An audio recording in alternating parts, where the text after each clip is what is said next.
गुज़श्ता हफ्ते की रिपोर्ट्स के मुताबिक जर्मनी में कारोबारी हालात बिगड़ रहे हैं। चीन में मैन्युफैक्चरिंग मुसलसल कम हो रही है और अमेरिका में बेरोजगारी अलाउंस हासिल करने वाले अफराद की तादाद 9 महीनों में बुलंद तरीन सतह पर पहुंच चुकी है। गुज़श्ता जुमे को फ्रांस, जर्मनी, इटली और स्पेन के हुक्मरानों की रोम में होने वाली मुलाकात में मुआशी सूरत हाल को सहारा देने के लिए $160 बिलियन के प्लान का ऐलान किया गया।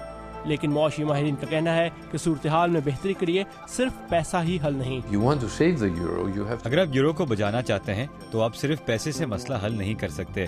आपको मालियात की एक मुश्तरका वजारत बनानी पड़ेगी।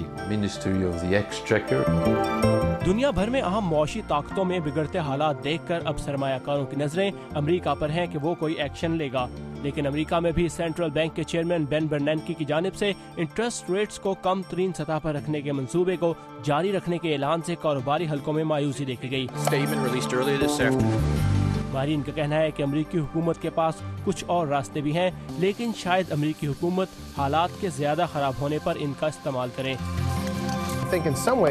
यूरोपियन सेंट्रल बैंक की तरह अमेरिकन फेडरल रिजर्व हालात को गौर से देख रहा है कि अगर यूरोप में हालात ज्यादा खराब होते हैं।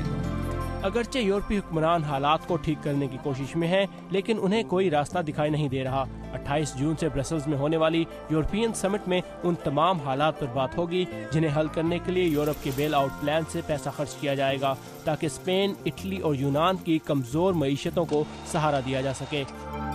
मिल आरसेगा के साथ साकिबुल इस्लाम, उर्दू VOA।